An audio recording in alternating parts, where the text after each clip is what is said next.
There we go. All right. Sorry about that. How's it going, Red 3DP? Good to see you. Good to see you. Thanks for dropping by. I'm Ian Douglas. I'm the author of this website, techinterview.guide. My specialty is to help people get jobs in the tech industry, but a lot of the advice that I give is pretty generic in nature as far as helping people get jobs. So feel free to drop questions and so on and chat kind of as we go. Ethan's dad, good to see you. Hello. So my bot is looking people up as they chime in and say hello. And Ethan's dad is a streamer, so go give Ethan's dad a follow. I'm kind of curious to go follow Ethan as well, because Ethan seems to be crushing it from a STEM point of view. I think my kids would get a kick out of watching Ethan as well. So kudos to Ethan's dad for just being like really open to Ethan exploring a lot of things as far as like STEM activities and things like that. So good on you, good on you. There it is. I'm doing well, thanks. Hope you're doing good too. Red 3DP says in chat, I wanted to get into tech and somehow my life led to construction. I mean, at the end of the day, it's all building. You're just building with your hands. I build with my mind more than I build with my hands. I mean, my hands do the typing. So yeah, all kinds of like little coding things and stuff like that I get involved in. And so like, for example, this afternoon, I'm like, I'm going to take a break.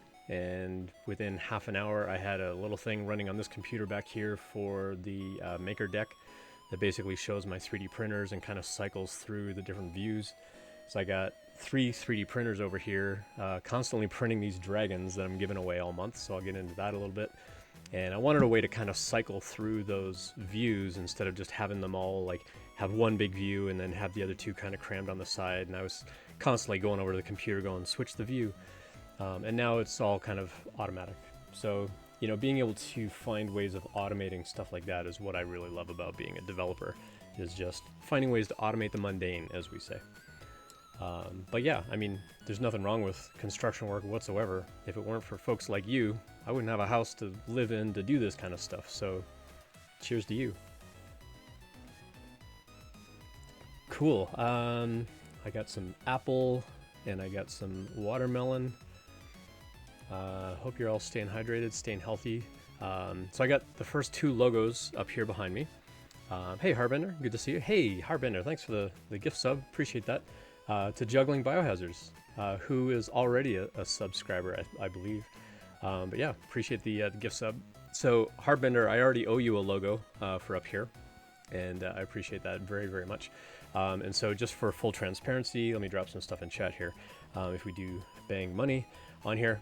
So just for full transparency, any money that I get from subscriptions, bits, donations, anything along those lines, I do resume reviews, some of them for money, some of them for free on the stream. All of that money is getting pooled, and you can go read about that on the website, techinterview.guide. I've got a whole like financial disclosure kind of page on there of all the money that I've raised to date and how I'm giving all that money away. And I'm basically giving it away to groups whose primary mission it is to raise up diversity in tech. So for those that aren't familiar with the tech industry, a lot of white dudes in tech, and I've basically had a lot of privilege in the tech industry because I'm a white guy, and so I want to raise up other people, and so I'm using this platform as a way to raise up other people. And so if you want to help me on this journey, I'd love it, but by no means feel obligated to get into like hype trains and all that kind of stuff. But if you do subscribe or gift out subs, please know 100% of that money is going into a pot. I'm matching what's in that pot right now, and then all that money is going out to someone else. White dude here. Yeah. Oh, non-white dude here? Cool. I hope you mean non-white dude instead of non-white dude. I don't know. Anyway. So yeah, so for those that do subscribe or gift out subs, I'm going to 3D print a logo for you that just kind of hangs on these lights in the background. You can also redeem your channel points to change up the lights as well. Which reminds me, I haven't changed that top light in a minute, so I'm going to go. That one is not automated. That one's on a little remote. We'll go with blue tonight, I think. So yeah, so feel free to redeem your channel points to change these out. You can do bang nanoleaf, you can do bang help, and you should see a whole list of commands. And I think the nanoleaf one is going to work. So if you do Bang Nanoleaf, it tells you, I've got 43 of them on the wall, and it gives you the names of the different patterns that you can set it to right now. The current effect right now is Relaxing Neon. So if you want to spend some channel points, you can change it to something like the Batman one's kind of cool. It's just fades in and out, black and red and stuff like that. But there's some really good ones on there. Bang Potato, no, there's no potato command. Sorry. Cool, what else is going on? So Heartbender, yeah, so I owe Heartbender a logo. This one was actually juggling biohazards, and so if you can, I don't know how well you'd be able to tell on your screens, but it's somebody juggling the biohazard symbol. Let me go grab it off the panel for a sec.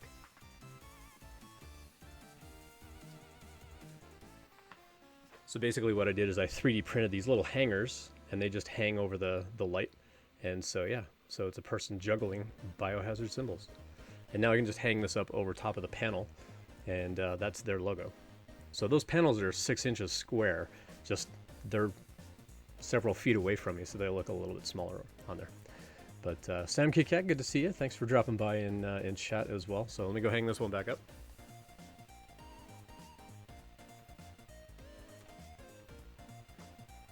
So that one is juggling biohazards, and then the other one was Mary Ruru. They subscribed as well, and they wanted Iron Man. I'm like, cool, I like Marvel. In fact, this week, like 15 years ago, the first Iron Man movie came out and kind of kicked off the whole age of Marvel movies.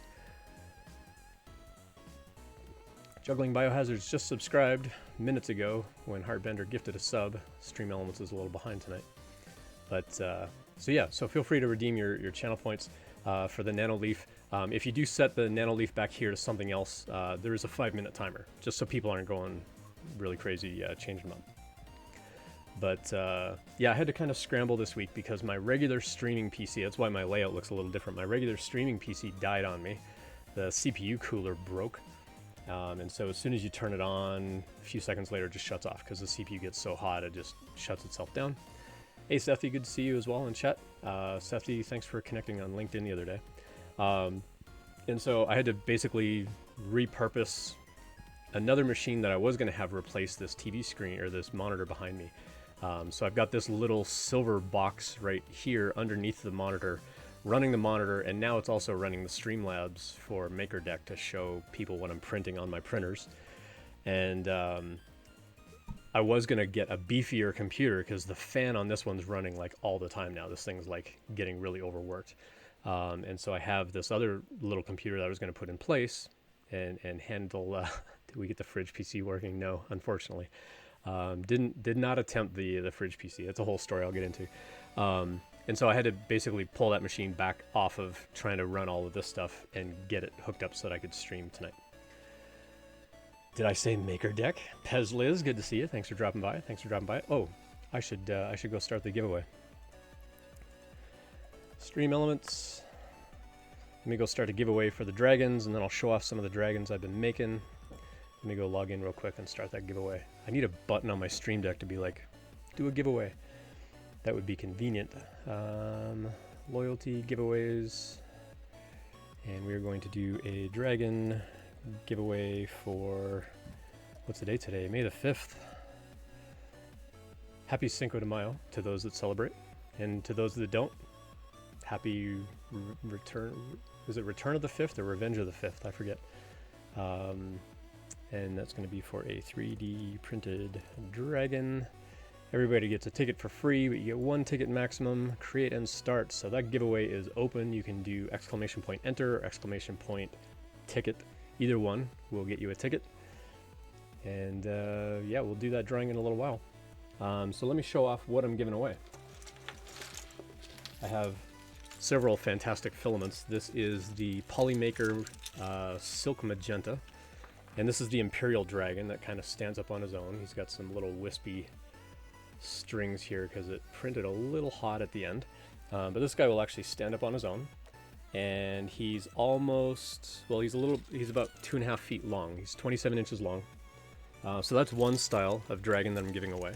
And if you're here in chat, you will get to choose which style of dragon if you win the giveaway. This one is an amylin filament. It's red and gold. I'm not sure how well you'll be able to tell with the lights. You can kind of tell. His belly's kind of like the gold color goes into red in his body, and then his spikes on top kind of turn back into a gold color. And you can really tell it on his tail. It kind of goes from gold to red back to gold. And so it's a nice transition filament. So this is the primary style of dragon that I've been printing, and I've got loads of these. And so if you subscribe to my daily email series, you can do Bang Email, and you can learn about that. I've got a whole email series that I send out. It's a daily email every day for 6 weeks, sort of sharing my thoughts on how to get a job in the tech industry and the kinds of questions that you're going to get asked. But I share my perspective as a hiring manager, as an interviewer, like why I'm asking you that question. Not just, here's how to answer it perfectly, because there's tons of that stuff on the internet. I wasn't just going to repeat all of that stuff. And so I'm coming at it from a very different perspective of here's how to, or here's why I'm asking this question in the first place. And then you can figure out on your own, okay, now that I know why they're asking me that question, now I can go figure out how I'm going to answer it the best. So yeah, so you can do exclamation mark, enter, or as we call it, a bang. You can do bang, enter, bang, ticket. Either one will get you a ticket. We got 5 people in so far. So we'll leave that open for a little bit, and then we'll do the drawing. I'm not going to pull a loyal Moses and say, oh yeah, we're going to draw any minute now and like 2 hours later. At most, though, I'm only going to stream for 2 hours. So you know what's going to happen sometime in the next 2 hours. So, RC Maniac, good to see you as well. Sam K. Cat says, I need to start reading through the emails. I've read a few, really liked them. Appreciate that. You can also reply to any of those emails, and it's going to go directly to my inbox. And so if you have a question about the content of the daily email series, you can always reply to any of those emails. It's going to come straight to me. There's no advertising in it. You can unsubscribe at any time. And what I'm also going to be doing is every time I stream, I'm going to be giving away 1 or 2 of these to people in chat. But I'm also going to give 1 away to someone who is a subscriber to my email list. And at any given time, I've got anywhere between 40 and 100 people subscribed. The first one I drew on Sunday, and I emailed them, and I'm like, oh, I hope they get that email and that it doesn't sound spammy, because I was reading the email that I was writing. I wasn't going to show it because I don't want to show the person's email address, but I'm like, you won the giveaway, like, honest, like, this is not a scam, like, send me your name and your address, because I don't ask for any information other than your email account, or email address, not the account, when you sign up for the email series. And so I wrote them, I'm like, hey, like, wherever you are in the world, I'm gonna box up one of these dragons and send it to you. And they wrote back and they're like, okay, first of all, like, I'm right at the end of the series, I appreciate that you drew my name, I love the content, but I live in Africa, so, you know, you don't have to. And I'm like, no, I'm gonna. And they're like, but I live in Africa. I'm like, yeah, I've got these dragons right here behind me. I've got 2 of them going to India. No, 1 going to India, 1 going to the UK, 1 going to Washington, D.C., 1 going to New York. Melaruru, who won the other day, theirs is going to the Southeast United States. And then the person that won the email drawing, that one's going to Africa. So these dragons are going literally all over the world. Do I want your email password? No, I really don't. So the other thing about my daily email series is as soon as it's over, I unsubscribe you. So you don't even have to unsubscribe yourself when it's over. Because I hate, like, when I finish like an email marketing thing and they're like, oh, sign up for this thing, sign up for this thing, sign up for like these 10 other things. And then they harass you and like harangue you all the time about sign up for this and sign up for that because they've got your contact info.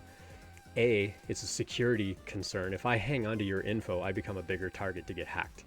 And so B, I don't want to get hacked, but B, like, I'm not going to remarket anything. I've got content. If you want the content, you can come find the content. It's all on the website over here. I used to have the screen over here. I'm used to pointing over this shoulder. I got all my content over here on the website. You can sign up if you want the content. I'm not going to harass people. I'm not going to like remarket anything. I've actually had people harass me about not remarketing. And they're like, you could be making money on this. I'm like, I do it for free. And they're like, but you could do so much more. I'm like, but I'm doing it for free. So I don't need to hang on to their email account. Like, if they want to resubscribe later, they can resubscribe later. It's up to them. And so I automatically unsubscribe you. I delete all of the information out of my database. As soon as you get the last message, you're out of there. And that's by design. I don't want to keep your information. I just want to help. I want to give you that information, and when it's done, that's it. Why do I get a password 1235 from me? Hopefully not from me, maybe from Pezliz, but Dude Blight says, Pezliz, he doesn't want your job. Yeah, I don't think I'd want to check Pezliz's email and find out the billion things that Pezliz does on a regular basis, between modding bazillions of channels here on Twitch and taking care of MakerDeck and everything. Pezliz, I thought I was busy and a workaholic. My goodness. And then I see how much you do. Thank you for everything you do. Let's see, what else?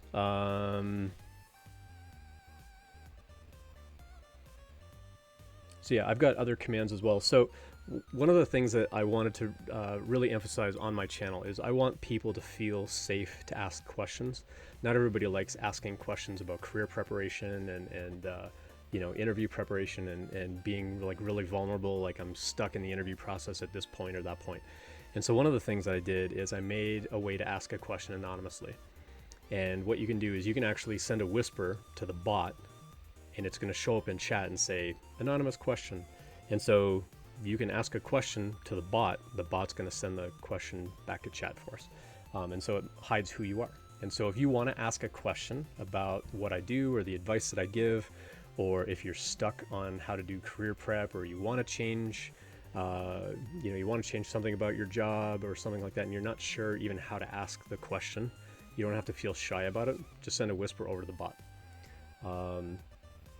And I wanted to do that on purpose because I want people to feel like they can feel safe to ask questions. Because again, I'm here to help out. I don't want to raise boundaries for people who don't feel safe asking questions. So I've got little things like that. I've also got like goofy little things in my bot for, you know, jokes and stuff like that. Eventually, there we go. What's worse than biting into an apple and finding a worm? Biting into an apple and finding half of the worm.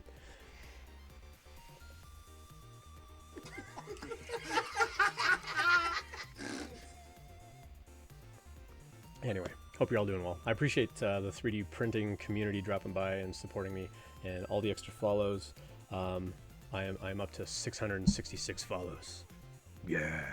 For those that missed the intro screen, when I tweeted last night, like, hey, I'm up on MakerDeck, you know, am I doing this thing right?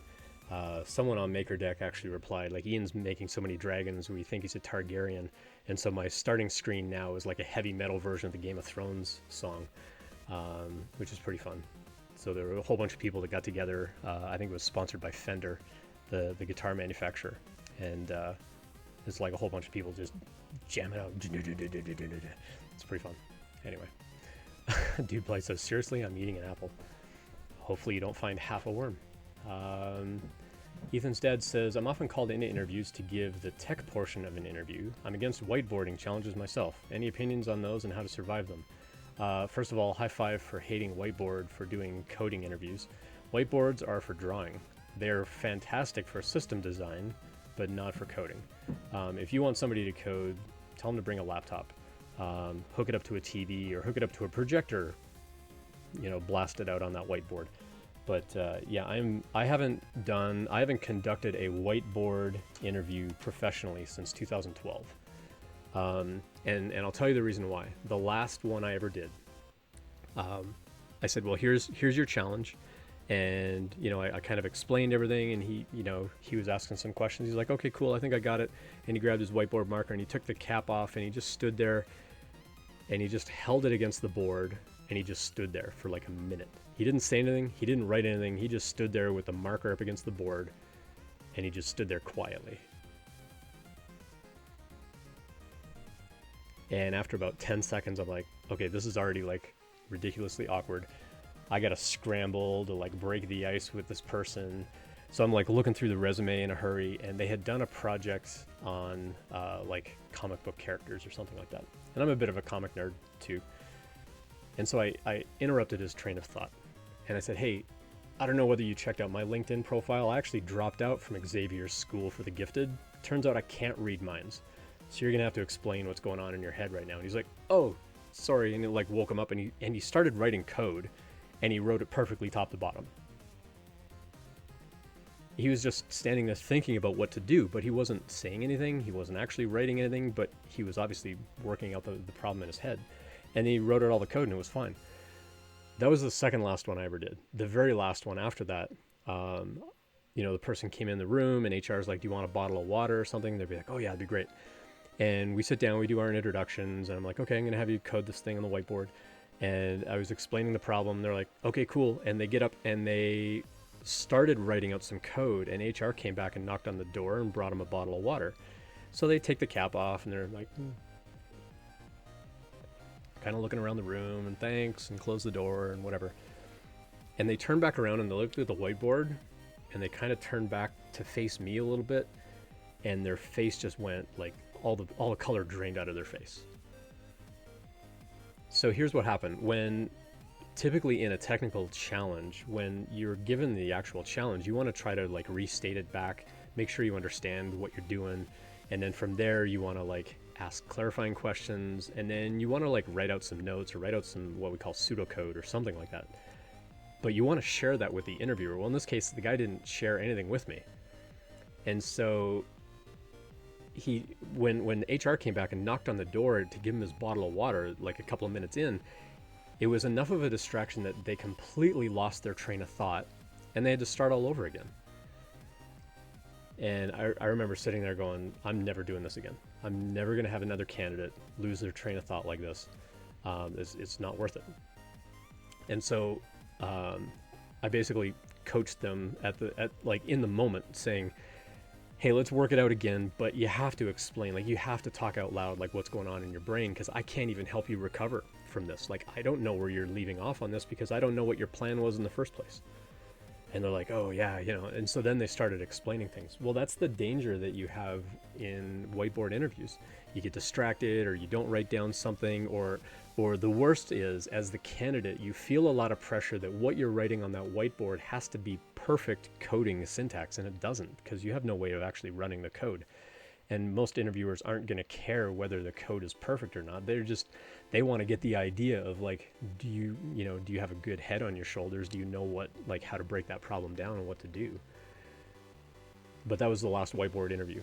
Like, as soon as that person left, I went straight to my VP and I'm like, I'm never doing a whiteboard interview. I am only going to watch somebody code if they have a laptop.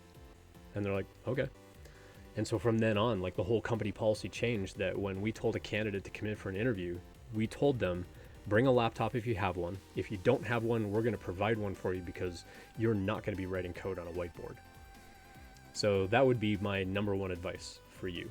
If you're in charge of doing technical interviews and there's a whiteboard, you can get them to draw out like system design and explain like parts of an application that they built, but please don't ask them to write code on that whiteboard.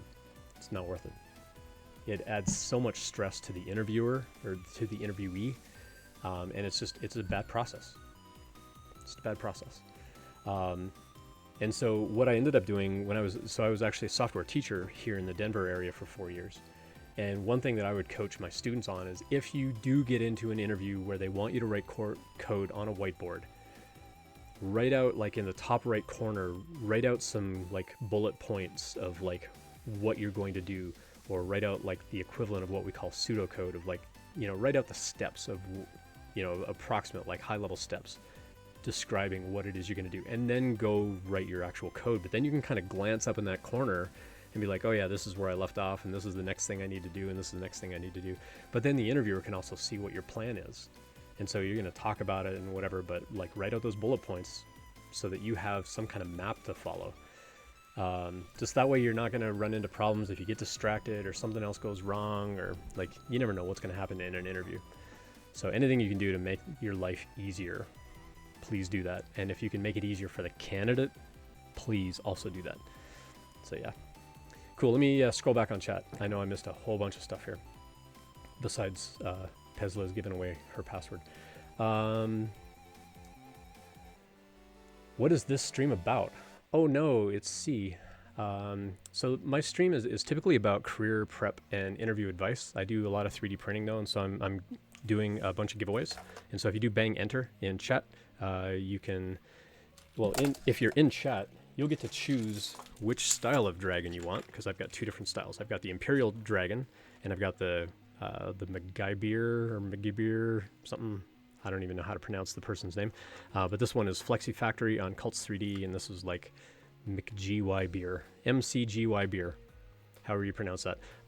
And this is their model. And so I've printed out a whole mess of these things. You can kind of see them on the desk behind me.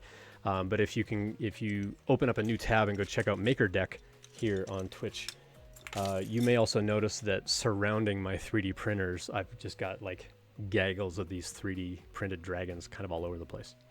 And so if you are one of the selected winners for the evening, then you will get to choose which style of dragon you want. And then there will be limited color options that you can kind of pick. I'll show off a couple and you can kind of pick from there. But yeah, generally my stream is about like helping people get jobs in the tech industry. But a lot of the advice I give is really generic as far as like how to research companies, how to build resumes, how to do cover letters, how to answer questions like tell me about yourself. And so a lot of the advice I give is pretty generic. I'm also building up a community. There are a lot of folks that you'll see the bot kind of like, notice VIPs coming in. And the VIPs in my channel, like Zooey, who I saw a moment ago. Zooey, for example, is someone who has gone through the tech industry journey, got themselves a job, and now they can offer advice to other people as well. And so I really appreciate having this community kind of build up, because again, being a white guy in tech, I'm already in a position of privilege where people think they've got to listen to me because I'm a white guy in tech. And that's not the case. I always tell people, please don't ever just listen to my advice. Go listen to lots of advice and form your own opinion on how you want to approach a problem or how you want to build a resume. Don't just do it the way I want to do it. And so why I like having these VIPs in my chat is because if someone asks a question and I give my 2 cents, someone like RC Maniac is going to chime in and say, here's what I would do. And Zooey can chime in and say, here's what I would do. We may all give completely different advice. And that's great. I love sometimes that we all give different advice. Sometimes everyone's like, yeah, I agree with that. X90 is another one too. X90 has been in the community here for a long time too. And so I mark these folks as VIPs so that you can kind of recognize that these folks have industry experience and can help if you've got questions about career prep and things like that too. And they're not just going to echo back the advice that I gave. Like Zooey followed some of my advice and got a job. Yeah, high five. I wish I could actually like literally high five Zooey. One of these days I'm actually going to have Zooey on the stream. So I also like having guests on the stream, again, to hear other perspectives, so it's not just me all the time. But I do have a lot of opinions. I've been in the industry for 26 years. As of last Thursday, I believe, was my 26th anniversary of graduating college. So I've got all the life highlights in my hair and in my beard. I've been around a minute. And so I'm just here to help people out, and I'm here to facilitate that. And so again, kind of going back to the idea of that financial disclosure, any money I get from subs, bits, donations, merchandise, because I sell things like mugs with the logo on it, and I've got like desk mats and mouse pointer mats and stickers and things like that you can go buy. You can go check that on my main Twitch channel page. All of the money that comes in from that, 100% is going out, and I'm matching that money out of my own pocket. So whatever you're putting in that pool, I'm also contributing to that pool, and then that money is going out. And I've picked my first recipient. They're going to get that money in July. I believe I earmarked it for the end of Q3. So they'll get it at the end of June. And it was actually someone in chat that recommended it. They pinged me on LinkedIn. And if you want to connect with me on LinkedIn, here's my LinkedIn account. And they reached out on LinkedIn and they're like, hey, I've been looking at this group, and I looked them up. They're a registered 501(c) charitable organization. I was able to kind of pull their tax records and kind of see how they use that money. And I'm like, this is a great group. I haven't contacted them yet to say, hey, I'm going to be giving you this money, but I have put it on that page. So if you do Bang Money, you'll see a little blurb about it, but you can also go over to the website, and I've got a whole financial transparency thing where I actually break down, like, here's how much I made from subs. Here's how much I made from Amazon Prime subs. Here's how much I made from ad revenue, which is pretty much nothing. How much I've not made on YouTube. It's a big fat goose egg on YouTube because I don't have 1,000 subscribers yet on YouTube to even monetize anything. When I started the stream, I'm like, I don't do this for money, so you don't have to subscribe, which is true. You don't have to subscribe. You don't have to pay me anything. All of my content is 100% free. But I do want to raise up diversity in tech. And so all of this money is going to raise up diversity in tech. So if you want to help me on that journey, fantastic. You can pick a logo, and I will hang it on one of these light panels for you in the back. The only stipulations is it has to be work friendly because I stream for work, and it has to be family friendly. Those are the only things. So I'm a big fan of like Marvel and DC. So if you want like Spider-Man or Superman or something like that, I'll print those things. But in this case, Juggling Biohazards, who some of you have seen in other channels, they subscribed, and they actually gifted a bunch of subs too. And so I'm like, well, let's make you a logo. So I made a logo of somebody juggling biohazards. And then they just hang over the panels with little transparent PLA hooks that I made. I just used 3D Gloop for the first time, some of the 3D Gloop that I won on Loyal Moses channel. And I just glue them on there, and they hang over the panel, and I can take them off. So, like, for example, I'm doing a big webinar next week for work, and I have to take all the panels off. So I didn't want to put, like, any adhesive on there to actually, like, stick them on, because I don't want to have to tear all those lights off the wall. That would be a huge pain in the butt. So, anyway, so that's where I'm at. So that's what the stream is all about. Now I'll continue going through some of the other backlog of chat. Dude Blights in western Kansas, almost neighbors. Cool. Yeah, there's a lot of nothing driving through Kansas for sure. Driven through a bunch of times going all the way to Kansas City on the east side of Kansas. But West Kansas is actually pretty nice. See all the like the wind farms and stuff like that kind of cropping up all over the place. X90 says, can confirm the dragons are amazing. They are pretty fun. X90, I'm trying to remember. Did you get a dragon from the giveaway back in December? I'm trying to remember if you got one back in December. RC Maniac says, MacGyver spelling is the OG. Yeah, after that one, all the other dragons showed up. Yeah, exactly. And now I'm seeing like variations of the Imperial one showing up with like roses on the back and all the crystals and stuff like that. Some of them are pretty great. Zooey says, my daughter would love that pink one. It is a really bright, vivid, very silky pink color. And so I've got one in both dragon styles. So Zooey, if you're one of the giveaway recipients tonight, if you want a pink one, you'll get to choose which model you want. Cool. Almost done getting through chat here. I tried getting flights to the GlueCon. It's expensive.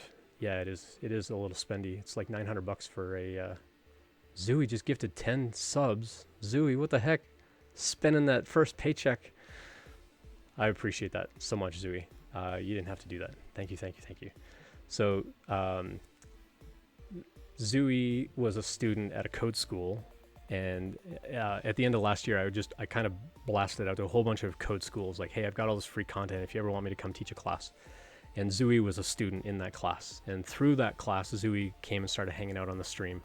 And Zooey's been fantastic of like asking lots of questions and you know, sometimes taking advice, sometimes not. And then they got the job, and now they're coming back into the community and they're offering feedback and input as well on what to do. So Zooey, I appreciate the gift subs. That's very, very generous of you. Thank you so much. There's only one person on that list that I think I know. And I found a sound effect just for them if they ever show up. So whips. I'm like, how do you want me to pronounce your name? And they're like, it's like a whip crack. And so I found a sound effect. I'm like this? And they're like, yeah, that's how you pronounce my name. So if I ever see them, I'm just gonna like hit that. But you gifted a sub to my work account. Ian the Postmanot is my work account. But thank you for that. I appreciate that. So yeah, 100% of that money is going back out. So I appreciate that very much. Thank you. Ethan's dad says, my last failed job interview, I was asked Star Wars or Star Trek. I think I answered it wrong. You probably, I don't know. I was going to say maybe you dodged a bullet there, but maybe not. Depending on how you answered, will determine whether you're continue to be welcome in my community. Just kidding. I'm a Star Wars fan. My wife is a Star Trek fan. We still get along. When I got my puppy, gosh, 2.5 years ago, my wife didn't want a puppy. And so I named him Riker after Star Trek. I'm like, well, you're a Star Trek nerd. I'll name him after a Star Trek character. Didn't help. She still didn't want a puppy. Now that he's fully grown, she loves him. Cool. Well, I pretty much got all the way through the chat here. So Big Jano says, is it weird if a company reaches out during an interview process, like 2 months after you interview, kind of picking up the process without justifying the gap, other than saying we are waiting for contracted projects to come in? I mean, that's a legit reason. And then continue the interview process like nothing ever happened. Like, should I see red flags there, or is that normal nowadays? Let me rewind a little bit, and I'll kind of re-answer that. And the reason that I do that is I have these little markers that I do so that I can clip this later and make like a short YouTube video out of it, or podcast audio. So bear with me as I re-ask the question. Sometimes I need to read through it to like get it straight in my head. So just as a reminder, while I'm doing this, if you want to do bang enter for the giveaway, giving away probably 1 or 2 dragons to chat, and then I'm going to draw an email subscriber as well. Okay, so Big Jano asked in chat, is it weird if a company reaches out during an interview process 2 months after you interview, picking up the process without justifying the gap other than saying we are waiting for contracted projects to come in, and then continue the interview process like no gap ever existed? Should I see red flags there, or is that normal? To some degree, it's going to be normal. There are companies who think they want to hire somebody, but they don't necessarily have work ready for them. And then they realize like, oh, we didn't win that project, so we can't hire yet.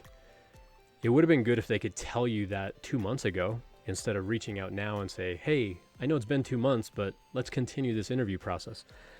Chances are if you were job hunting 2 months ago, you've hopefully found a job by now. And so it will feel a little weird for them to reach back out. You can be like, no, I don't need a job. I found a job because you kind of ghosted me or you didn't follow up. But it is a legitimate business concern from their standpoint. For me, the flag is, well, if you get that job, when that project is over, are they going to have another project for you to work on? Or are you going to get laid off? That would be the number one thing going on in my mind. And that would be probably one of the number one questions I would be asking during that interview is, how do you fill up your queue to where you've constantly got work? Because I don't want to take this job, finish a project, and then get laid off, and then get called a month later and say, hey, we got another project. Because if I get laid off, I'm going to go find some other job, and I'm not going to be there in a month when you call me back. But I'm also not going to sit around waiting for you to call me back. So how are you going to like make sure that I'm constantly busy? If you're hiring me as a full-time employee, you need to keep me busy. That would be the number one thing I would be asking. And this is kind of the downside to what we call consultancy firms or staff augmentation firms, is they have to constantly drum up this kind of business. So is it a red flag that they called you back 2 months later? Not really. They're protecting themselves from having to pay you 2 months of salary sitting there twiddling your thumbs until a new project came in. But from your perspective as a candidate, it's a less ideal perspective because you're sitting around waiting, wondering, why haven't I heard anything back? And like, why has it been 2 months? And then for them to carry on like nothing happened is weird. So no, it's not really a flag, but it's not a great way to do business. They should have been transparent with you 2 months ago instead of telling you now that the reason that we haven't called you for 2 months is because we didn't actually have a project for you to work on. It's like, well, you should have planned accordingly. So that tells me that their business practices may be a little shaky, that they don't have enough business to keep people employed all the time. So I would say I wouldn't worry too much about like not getting that job. I mean, if you're still going to interview with them, that's fine. But I would, if you are going to follow up with that company because you want a job with them, I would hammer them relentlessly with questions about, how do you find work?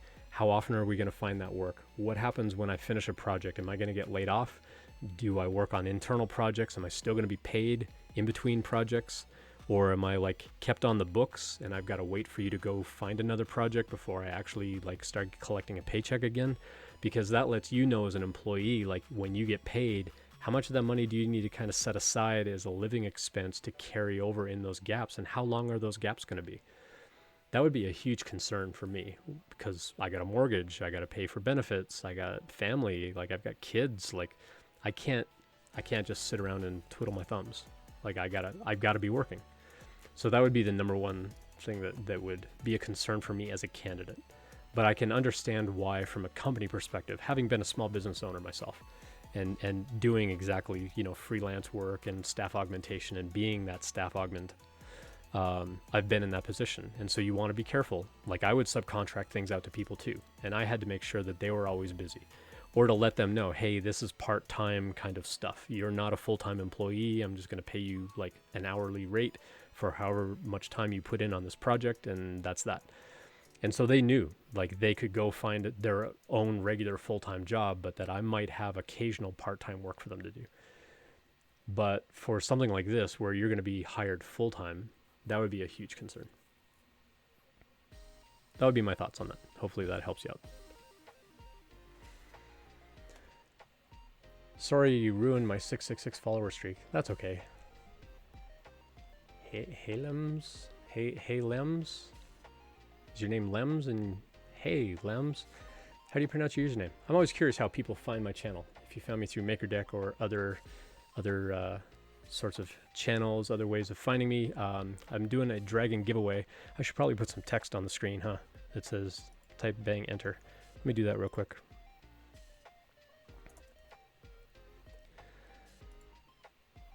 Bang enter to get a ticket for the giveaway. I know it's gigantic on the screen right now. That's just OBS for you. Get that in here. Shrink this down a little bit. All right. So bang enter in chat to enter the giveaway. There we go. That's the extent of my design skills, people. It's the best I can do. Take it or leave it. So yeah, if you want, so I've got these 3D printed dragons. If you're just coming into the channel and you have no idea what I'm talking about when I talk about 3D printed dragons, let me show them real quick. I've got these 3D printed dragons that I'm giving away. I've got two different styles. This one is called the Imperial Dragon, and if you balance it just right, it'll stand up on its own. If you balance it right. Once it's stationary on a desk or on a shelf or something, it'll stay put. But it'll stand up on its own. And I have a variety of colors. And then I've got this style of dragon. And they are articulated, so they will not come apart. The hinged joints and whatnot, they 3D print all together. And I've got probably close to 20 of these dragons. And I'm constantly printing more. And I'm going to be giving them, words are hard suddenly, I'm going to be giving them away the entire month of May. So every time I stream, which is typically Sundays and Thursdays, but I'm going to be streaming some live code about building Twitch bots. So similar to the bot that you're seeing respond in here, like GND404, another one of my VIPs. It recognized like, hey, VIP in the house, go give GND a follow. I'm going to be doing some live coding about how to build a Twitch bot and how to interact. Like if you redeem those channel points for the nano leaf or remind me to hydrate and things like that, you'll see the little chat bot like respond back. So you can do bang help and you'll see a whole bunch of commands. You can pull up jokes and all kinds of stuff. Eventually I want to like the tutorials that I'm going to be live coding will be like how to go get the weather. So if somebody does like bang weather Denver, it'll find the weather in Denver and like print that back in your chat. And just how easy it is to like get set up with this kind of stuff. So if you are a streamer, how easily you can kind of set up these tools yourself and then actually like have a little bot of your own. To go interact with your channel. So it's not bang commands, it's just bang help. There is a bang commands for stream elements, but I've been shutting down all the stream elements stuff because I'm building my own bot. So bang help, and that'll show you the chat bot commands that I've made. Bang commands, you can go see like what few commands I have left on stream elements. There we go. Extreme Dude. Hey Ian, I'm not sure if you remember, I was a student from Canada asking for resume tips. I do remember. I always remember my Canuck friends. Pezliz in the channel is also a Canuck. Any other Canucks in the channel? And Hey Lems did respond, say it's Hey Lems. I heard you give away dragons and great advice. In that order, yes. Although I've been streaming for almost a year, so I like to think I've given out more advice than I've given out dragons. But yeah, I'm giving away dragons. Dota's also Canadian. Sweet. Got all kinds of Canucks in the house. I ended up getting a software dev intern position at Oracle in Kitchener. Amazing. So my mom lives in Waterloo. So the next time I'm up there, I will, so Extreme Dude, connect with me on LinkedIn. And the next time I fly up north to go see my family, let me know and let's go grab a coffee. If you're comfortable with that. I'm always happy to meet folks, and I could hand deliver a dragon. I don't know when I'm flying up there next, but yeah, that'd be fantastic. Dota 2 says, I want to build a bot to learn sockets, but I have 4 projects I want to make. That's the trade-off, especially when you're trying to interview for jobs. And so some of the challenges that we talk about here on the channel is like, how do we juggle all the different things, not just the biohazards, but how do we juggle everything else between researching companies, making custom resumes, actually applying for the job, interviewing for those jobs, building projects to attract people to us as developers. There's so much to do. We got studying that we got to do. We got to learn data structures and algorithms and how the computer works and how the internet works. Like, we got to learn all this stuff. Like, how do we juggle all of that stuff? And I've shared a lot of that kind of advice on the stream in the past. And so for Dota 2 to say like, oh yeah, I want to learn that someday, but I got all this other stuff I got to do. Yeah, I'm right there with you. I got my own work duties, you know, with Postman where I work. So that's why I have that work account called Ian the Postman. I do some live streaming from time to time for work. You know, I've just got so many things that I want to do myself. Like, one of these days, I want to get my multicolor setup going for the 3D printers. I've got 2 palette systems that can do multiple colors, so you can do interesting things. If anybody ever played that video game Cut the Rope, this is Omnom. His little antenna broke off the top here. But this is Omnom, and I printed him with a multicolor setup called the Palette 2, and his eyes and teeth are actually a glow-in-the-dark filament, and so his eyes and teeth will glow green in the dark, and it came out like super clean. It's a little, well, other than right under his lip there, his lip got a little janky, but really cool little model, and probably one of my favorites. So yeah, I want to get back into like multicolor prints. But I got to get all that set up and trying to figure out summer plans with the kids being out of school and all that kind of stuff. There's just never enough hours in the day. I think I need to start drinking NAS or something so I can like stay awake more and work more. But anyway, good times. So what else is going on, chat? Feel free to drop questions as well. And again, you've got that bang anon if you want to find out how to answer or how to ask a question anonymously. And I usually throw a caveat out there, like if that starts getting abused, then I'm just going to shut that down. Or at least have like a bot command where I can shut it down for a period of time, because I don't want people like spamming stuff through the chat bot. Hey Lems asks, what are my plans for my birthday? So next Thursday I will not be streaming because it's my birthday. I'm going to be 48 years old. I'm going to be 48 next week. Unbelievable.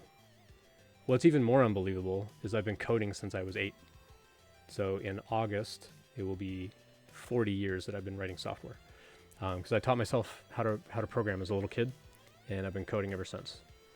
It was always super fascinating to me to figure out how to solve a puzzle with computer software, and the computer is just always going to do exactly what I told it to do. Unlike my dog, unlike my sister, the computer would obey everything I asked of it. And that was fascinating for me. And so I knew, even as a little kid, that was something that I wanted to do. Generic Mike Chen just subscribed. Mike Chen, thanks for dropping by. I haven't seen you in forever. So Mike Chen, I actually had as a guest on my stream a while back.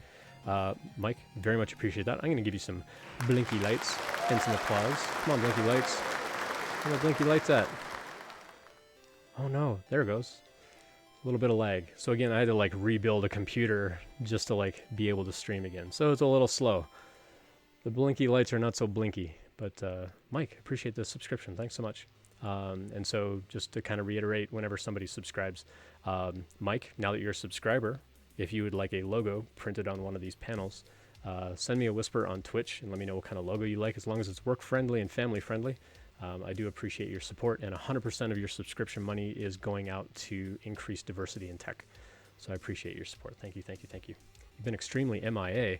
You've been streaming on your own. You were just streaming earlier today, weren't you? So you're not quite MIA, but yeah, it's good to see you. Thanks for dropping by. Did I program the demo computer in the department stores? No, but I was the kid that would be like going by trying to like break into those computers. I mean, I plead the fifth. That wasn't me. That wasn't me at all. So he says, I'm as young as him. Good times. What else did I miss? I missed something else in chat. RC Maniac says, once I finish my dinner, I'm going to work on upgrading my Mark 3S to a Mark 3S Plus, and then set up a Palette 3 Pro. Awesome. Good luck with the Palette 3. Mine's like a paperweight on the wall. But yeah, I've got a bunch of notes on like how to set it up. Someone in the community was really great. RC Maniac, was that you that sent me those notes? somebody sent me a bunch of notes on how to set up the Palette 3, and I just haven't had a chance to get around to it yet, but one of these days I will. What causes am I supporting? Diversity in tech. I mean, that's my blanket statement. So any money I get from donations, bits, subs, merchandise, ad revenue, all of that stuff is going into a pot. I'm matching what's in that pot, and it's going out. The first recipient is going to be Hack the Hood, based out of San Francisco. And yeah, RC Maniac was the one that sent me the notes. So yeah, I've still got that email. I got it starred in my inbox. I just haven't had a chance to do anything with it yet. So appreciate you sending me that like months ago. It was like 2 months ago, 3 months ago that you sent me that. But yeah, one of these days I'll get around to it. So yeah, so all of that money is going out to increase diversity in tech. And so for people that subscribe or gift out subs, you're going to get a panel over here. Originally, my idea was I wanted to let subscribers actually own one of these panels. And so, you know, Mike Chen could come in and, you know, right now Mike's chat name looks pink to me. And so every time Mike would chat, it would like, you know, Mike would own this panel and it would blink pink like anytime Mike wrote something in chat, for example. That was what I wanted to have happen. Turns out the API, like the software that controls the lights, isn't that advanced in order to be able to keep an animation going, which also broke. So there's no easy way to have the animation going and have somebody actually own one of the tiles. So instead, I'm 3D printing a logo and putting that over a tile for you instead. Ethan's dad, thank you for subscribing. I appreciate that so much. So yeah, it's awesome. Heartbender's back. So my bot will also kind of recognize like streamers that come in and VIPs that come in, and it'll periodically remind every like 45 minutes or so, like, hey, they're back. Go give them a follow. Heartbender's pretty entertaining. Heartbender does a lot of gaming. Plays Dead by Daylight, so if you're into those horror kind of video games, go hang out with Heartbender. He's very chatty, very, very awesome dude. Again, hangs out in the community here, also gives back to others in the community and gives his perspective. He just got a new job himself, and so he's happy to give advice to people that are looking for jobs and stuff too. So go give Heartbender a follow as well. Heartbender's still trying to decide on what logo. Heartbender's got this really cool, like, you know, sort of like streaky sort of heart logo that you might have seen me use in different channels. So I'm trying to figure out if I'm just going to 3D print that, but the choice is up to Heartbender. So no rush, no pressure at all. All right. Got another question in chat. How do you feel about personal projects as potential employer, like the most complex, cool thing one can think of, versus a chill 1 or 2 week project done to keep oneself busy? What are your thoughts on either? Good question. My general advice is your projects, like if you're going to be looking for a new job, your projects have to attract the company. And so you want to do your company research on what kinds of companies do I want to apply for a job? What kinds of projects are they going to care about? Because that's the first thing that they're going to notice. Not so much that it's complex and cool, not so much that it was just something that you found interesting, although some companies do want to know, like, what are you genuinely interested in? Because that kind of shows them the trajectory of where you want to take your career. But the primary draw that they're going to have is if you build a project that's along, like going in the same direction that they are. So if they're an energy conservation company or like part of their goal is energy conservation, go build a project about that. And then when you apply, say, hey, I saw that your company's into this. I built a project because I'm headed in the same direction as you. So we might as well work together because we're both going in the same direction. You're not going to use those exact words, but that's kind of the theme of how you're going to introduce yourself to them. And that kind of question is going to stand out to them much, much more than just, hey, I built a to-do list app, or I built this app, you know, where me and my friends can go like figure out what we want to eat for lunch on Sunday. Like, those are good projects too. Don't get me wrong. I'm not trying to slam those. I've just seen hundreds of them over my career. It's been done to death. And so you have to try to think of something novel. You have to try to think of something, it doesn't have to be like perfectly unique, but it's got to stand out to them. And so what's going to stand out to them is what they care about. So if there's a technology that they use, go build a project with that technology. If they have a technology for other people to use, like a software kit or an API or a library or a tool or something along those lines, go build a project with that, because then that completely changes your introduction to them. Instead of just, hi, I'm Ian and I've got these generic skills, you're, hi, I'm Ian, I'm a user of your software and I love this software so much, I want to come be a part of the team. totally changes that introduction. When I worked at SendGrid, which is now owned by Twilio, we hired dozens of people, engineers and salespeople who worked at companies who used SendGrid as a product. I was one of them. I worked at another company where we needed an email provider. I used SendGrid and I'm like, this software is amazing. I applied for a job there. I got the job. And then I continued to interview other people who also worked at companies where they also used SendGrid as a product. And those introductions were kind of always the same. It's like, I've gotten to interact with your support team. They're amazing. I want to be part of this. Or I'm an engineer. I got to implement your software. It's amazing. I want to be a part of this. It's a completely different introduction than, hi, I'm Ian. I happen to know Python. I happen to know JavaScript, and those are the skills that you want. It's a completely different story. And that's another primary way that you're going to catch their attention like that. And you're going to like really stand out to them as a candidate. So if you can find out during your company research, what do they care about? What causes do they care about? Go build a project about that. What technology do they use? Go integrate some of that into your project. Have they blogged about, hey, in a year, we're going to be transitioning to this other technology. Go start learning that now. Build that into your project, or build, even copy an old project into that new technology stack so you can show them that you're able to learn something on the fly. All of those kinds of things are going to really stand out to a company. And so those would be the kinds of projects I would primarily focus on. And then if you've got time, go find a passion project. Passion projects also stand out, but they won't stand out as much as what they care about as a company, because that resume and that application really boils down to, this is the value that I bring to you. This is what I have that I can bring to the company and offer to the company to make the company better, to make the team better, to fill a gap that you have on the team. That's the primary way that you're going to stand out to them.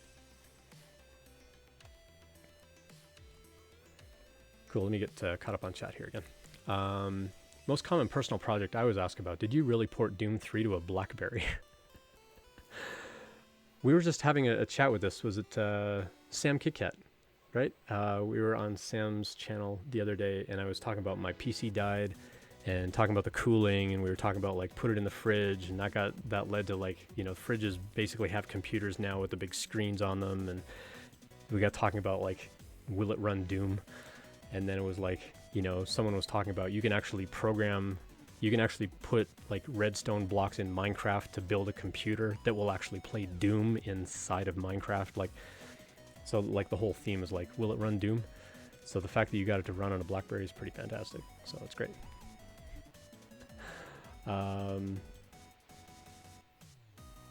Let's see, what else did I miss in chat? I feel like I missed something else. If you need more light panels, I can make more like the ones that you have. Yeah, so originally I started 3D printing like these hexagon shapes and buying the little LED strips to put inside. I actually had all the plans, and I put a whole bunch of the hexagons together, and it looked amazing as a piece of art.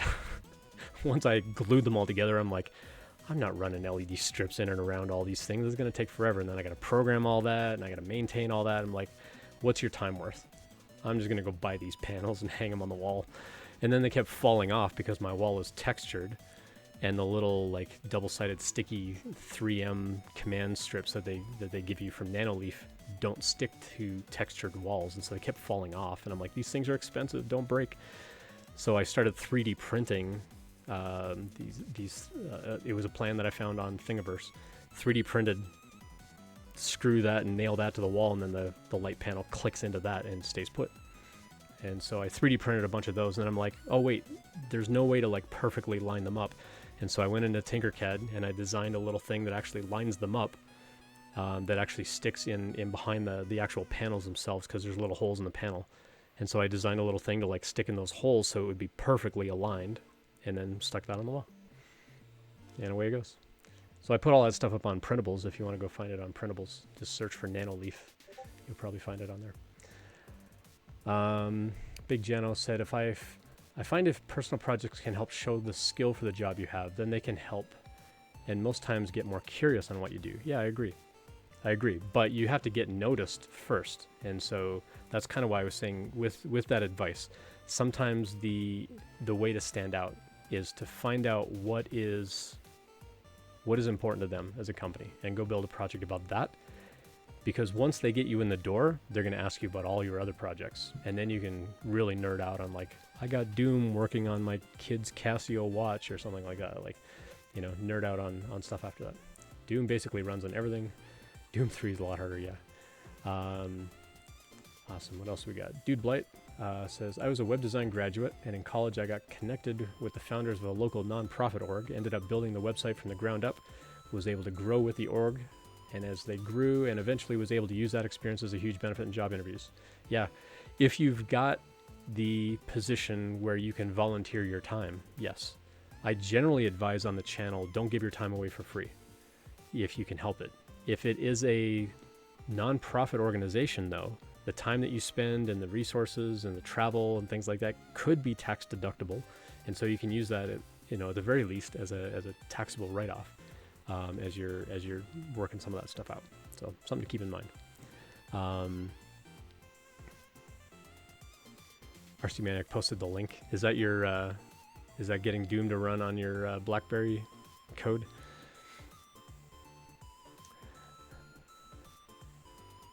Halems asked a question in chat. How do you approach an inside recruiter? So by inside recruiter, I presume you mean like it's a recruiter that works at the company where you're interested in applying for a job. Let me know in chat if that's accurate. I'll make the presumption that that's what you mean, because there are different kinds of recruiters. There are recruiting agencies that a company will hire to say, hey, we're looking for people with such and such skill. Go find us some people, and then we'll interview them. An inside recruiter is somebody hired by the company. They are a full-time employee of the company whose job it is to go find those people. And we call that search sourcing people. So there are internal recruiters that source candidates, and then sometimes the company instead will hire outside recruiting firms. But they have to put a lot of trust in those external recruiters to know that they're doing it well, that they're not like, you know, misappropriating that company name and whatever, and being like super spammy about how they're contacting people. And so how do you approach an inside recruiter? The best way, honestly, is reach out on LinkedIn. A lot of recruiters are hanging out on LinkedIn these days. And so that'll be your number one go-to place. That's where they're going to find you.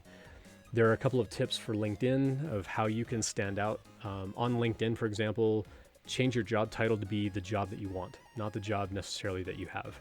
And don't say I'm aspiring web developer. If you know how to make a web page, you are a web developer. So say I am a web developer, list the experience and projects and so on your LinkedIn profile. Because when they're looking for web developers, they're going to be searching for web developer, not construction worker who happens to also know web development. They're looking for people who call themselves a web developer. So that would be the number one way to get noticed by them. We've talked on the stream before, there's kind of a term that we use in the industry about being discoverable. And so if you are discoverable in some way, like you build a project and you put it on GitHub, or, you know, you're part of a community like MakerDeck, you know, where you can be found, like a lot of you hanging out here tonight who have not yet done bang enter to enter my dragon giveaway. Some of you found me through MakerDeck, and I appreciate you dropping by and supporting the channel. Being discoverable is the number one way that people are going to find you. They're going to discover you, and then they can have that conversation with you. But if you want to reach out to them, you need to go where they are. And so you need to go to LinkedIn, because that's where most recruiters are hanging out these days. And you can find companies where you're interested in applying. And then on LinkedIn, you can actually go say, I want to find a list of employees that work there. And then from there, you can search into job titles and so on. So you can say, go find everybody with the title of recruiter or people operations or human resources. There's a lot of different titles that they use, but I would look for recruiter, and then I would look for like people operations. That's kind of the new like lingo that they're using for hiring teams. Or just look for the word hiring, something along those lines. You're going to find someone in recruiting. And if you can't, just go find some random person at the company and say, hey, I'm trying to find a recruiter at your company. Can you help me out with a name? You might have to reach out to 2 or 3 people to get a response. But reach out to a bunch of people and say, hey, I'm trying to reach a recruiter at the company. Can you help me with a name? Can you point me in the right direction? Most people are willing to help out, especially if it's a question that they can quickly answer and just get on with their day. But if you reach out to them and be like, hey, have you got a minute for a phone call? They'll be like, what do you want? But if you reach out to them and say, hey, I'm trying to find a recruiter at your company, would you mind like telling me the name of somebody? They're not going to give you the name of the janitor. They're most people generally at heart are good people and will want to help out with good intention. And so they'll give you a good answer, and then go find that person on LinkedIn. See if their title really is like recruiter, or what their title actually is, and then you can say, oh, they don't call themselves people operations, they call themselves whatever. And now I know how to go find other people in that role at that company. The other thing to keep in mind is recruiters are generally pretty busy. And so there are, for any given job post, they're going to get flooded with hundreds or thousands of applicants. And they are also constantly trying to find people themselves, but they are also trying to weed through all those people. They want to narrow that down to like maybe 20, 30 people that they're actually going to start phoning. And then from those 20, 30, 40 people, they're going to give a hiring manager like a list of 10 to 15 to screen down. That person's going to interview like 5 to 10 of them and then make a decision on one. So it does feel like kind of a numbers game, but you have to go where the recruiters are. That's how you're going to make that initial connection with them. And if you can't find them, connect with me on LinkedIn. Let me see if I can help. That's the other thing that I like to do. So I like to tell people, like, connect with me on LinkedIn. Don't just follow me on LinkedIn. Actually make a connection with me, and then use my network. You can actually click through someone's profile on LinkedIn to see, does Ian know anybody at Acme Inc.? You can click on my name, and then you can search for Acme Inc. through me, and it'll show you if I know anybody at that company. And if I do, I'll make an introduction. Just send me a direct message on LinkedIn and say, I want to reach out to so-and-so at Acme Inc. Can you make an intro? Absolutely. RC Maniac's part of my online streaming community. They would like to reach out to you and have a chat. These are 1 or 2 questions that they have provided to me that they would like to pass along to you. If you've got time to reach out to them and connect to help answer these questions, I would appreciate it. I will leverage my network like constantly to help people out. So yeah, just reach out to me if I can help find somebody. So if you can't find someone using the advice I just shared, reach out to me, connect with me on LinkedIn. My LinkedIn handle is the same as my Twitch handle. It's just Ian Douglas 736. Connect with me on LinkedIn and I'll help you out. Send me a direct message and say, I'm trying to find someone at this company. Can you help me narrow it down? Or do you know anybody at that company? Or, instead of just asking, do you know anybody at this company? Click through my profile. Like, once you connect with me, you'll be able to click through my profile and see if I know anybody there. And then you can say, I want to reach out to RC Maniac at that company. Can you make an intro? And I will make an intro. Absolutely. Gonna hydrate. Can somebody do me a favor in chat, and this will probably be for folks that have been around a minute, but can somebody try and redeem channel points to change the nanoleaf? I'm curious whether the nanoleaf is frozen, because when I did the blink effect, it just hung there. So I'm curious whether the nanoleaf needs like a reboot.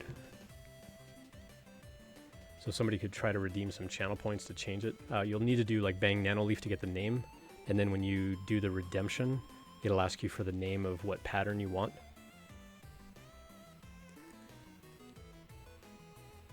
So like change it to Boba Fett. And it is case sensitive as well, I think.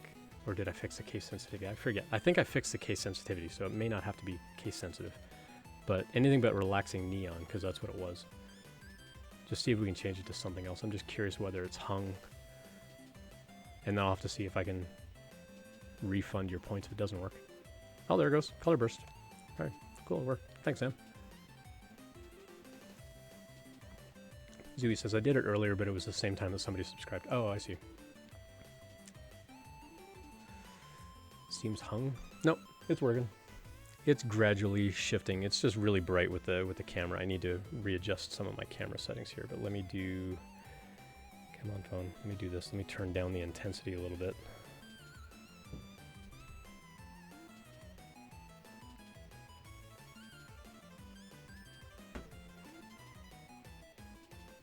Usually I have it dimmed. There we go. Now the colors will show up a little bit better. It won't look so washed out. Oop, that turned them off. I don't want them off. I want them down. Turn back on. There we go. Cool. So yeah, so you'll only, so the bang nanoleaf commands won't change it anymore, Zooey. I actually did the channel point redemptions. for that, and it'll only work every 5 minutes. And that's just so people aren't like constantly changing the lights and burn them out because they're a little spendy. Big Jano says, I need to go back and upgrade the programmed effects on my 3D printing leafs soon. Yeah. Like, I honestly thought about programming all that stuff myself. It would actually be pretty fun to do and something that I'm capable of doing. I just didn't... Like, by the time I started building it all, I'm like, oh, this is going to take a long time. I'd rather just buy them and hang them on the wall. Turn that down a little bit more. It still seems really bright. Let me check my camera settings here.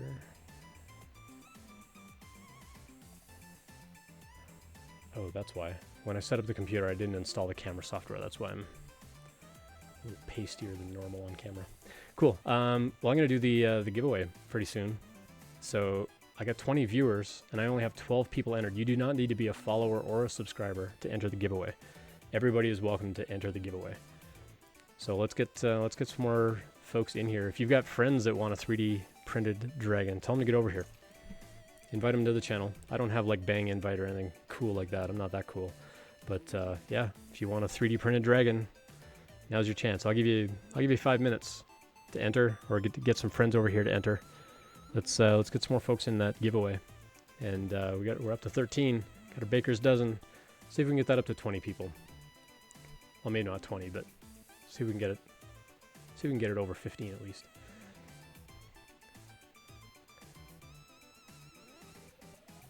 RC Maniac says I have to make some nano leaf-like things.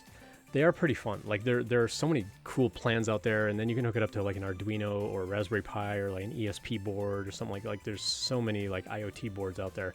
Some of them are a little expensive though. And so there are cheaper alternatives like the little ESP boards. They're like $4, $5 as opposed to a Raspberry Pi, which are selling for like $100 these days, which is ridiculous. But you can still buy like cheap little Arduino boards that run the 3D printers. You can go buy an Arduino board to replace your like within your 3D printer and just use that to control all your lights. It's not hard to do. You have to learn a little bit of programming and learn the logic of how do I control the pins on the hardware and stuff like that. It's actually a pretty fun project when you get in there. I like doing it on Raspberry Pis because there are a lot of software libraries for making that much easier in languages like Python and so on, so you don't have to write all the low-level, you know, C and C++ code to do it. I had the same, do I buy it or build it? And then I realized I wasn't in a position to set up even a pre-purchased name brand one, so I said, since I'm not going to do it now, I might as well build. Yeah. So the light bar that I have on the back of my desk here, this light bar is a company called Govee, G-O-V-E-E. And eventually I will get that one hooked into the bot so you can control that light as well. But Govee actually has panels that are cheaper than Nanoleaf, and you can actually do like gradients of color within the same square. On Nanoleaf, the entire square is always the same color. It doesn't really fade from one color to another. It'll like fade in and out itself, but the entire square, it looks like it's made up of 4 miniature lights, but they're all the same exact hue. But the Govee ones will actually transition within itself. And so the Govee, and they're also cheaper. So if you're looking for something like Nanoleaf, you can get the Govee ones. Their API is a little more limited though. I'm trying to reach out to the people at Govee to find out if we can like open up their API a little bit more. The company that I work with, we do a lot of API design. And so I want to get their API library into Postman so that other people can actually tinker with it and build cool things with the Govee API. But that might be an alternative. It's a little bit cheaper and it does cooler things than Nanoleaf. These canvas panels now are like several years old. And so they're coming out with like different, you know, shapes, like the hexagons and the triangles and the sticks and or the lines or whatever they're calling them now. So they're starting to come out with other shapes, but yeah. Cool, we're up to 14. Can I get a 15th person in the giveaway and then we'll close the giveaway? Just one more. Roll the dice, 50% chance of winning. What else did I miss in chat? Anything else going on?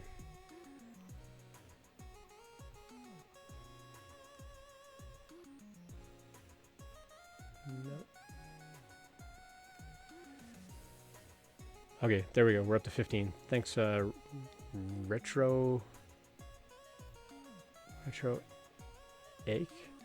Was it supposed to be Retro Tech and you like missed the key on the keyboard? I'm always curious how people... Oh, there's this... Oh, Toxie Woxie, you already entered. Yeah, appreciate you double checking just to be sure. So yeah, so we got 16 people in there, and or 15 people in there. Like the letter H. Oh, retro H. Oh, I gotcha. Cool, cool. Carslark, hey, thanks for dropping by. Carslark, you're just in time to enter that giveaway. So do bang enter, and we'll get you in the giveaway there. Cool. Got X90 in there too. All right, we're up to 17 people. Cool. Let's do a giveaway. So here's the thing. I'm gonna ship these wherever you are. So let me know an actual mailing address. When I did this giveaway back in December, someone was like, "Well, send it to this address in, I think it was in Florida or something," and it turned out it was just a mail forwarding service because they actually lived like in the Caribbean somewhere. I'm like, dude, I would have just mailed it directly to you instead of going through like a third party. And they're like, "Oh, I felt guilty." I'm like, "No, I'm shipping these things around the world. Like, I don't care." So yeah, so wherever you are in the world, I'm going to send this to you. And so just for transparency, I'm going to mark the package as a gift. But I don't know whether you're going to end up paying like duty tax if you're in a different country. So I will not prepay any duty taxes, but I will mark it as a gift with a $5 value, even though, yeah, it's probably about right for the amount of print time and filament and stuff like that. But yeah, so if you are the selected giveaway person for the evening, you'll get to choose which model. And then once you choose the model, I'll pull a selection of colors and you can choose which color you want. I will write it in my trusty little notebook and we will keep track of who has won. And then you will need to whisper me your full name and mailing address. Unless you're Pezliz, in which case you also need to send me your email password. And then I will send these out. So my goal is to mail these out on Saturdays. And so my goal is every Saturday, I'm just going to go down to the post office and box all these things up and get them sent out. So yeah, so Retro H, just to let you know. So if you do pick the Imperial style dragon, if you put them on a shelf, see if I can, it will actually stand up on its own. So it'll actually kind of rest back on itself and looks super, super cool. The other dragon will not. The other dragon is just a floppy kind of thing. But if you are into 3D printing, there are actual models out there where you can like coil these things around, you know, and actually prop them up on stuff. In fact, let me go get something. One sec.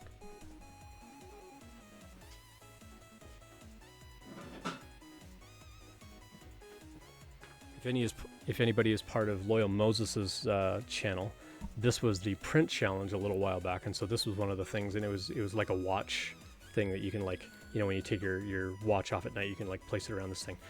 You know, there's no reason you couldn't like figure out a way to coil your dragon around some other model like this and like pose it yourself or something like that.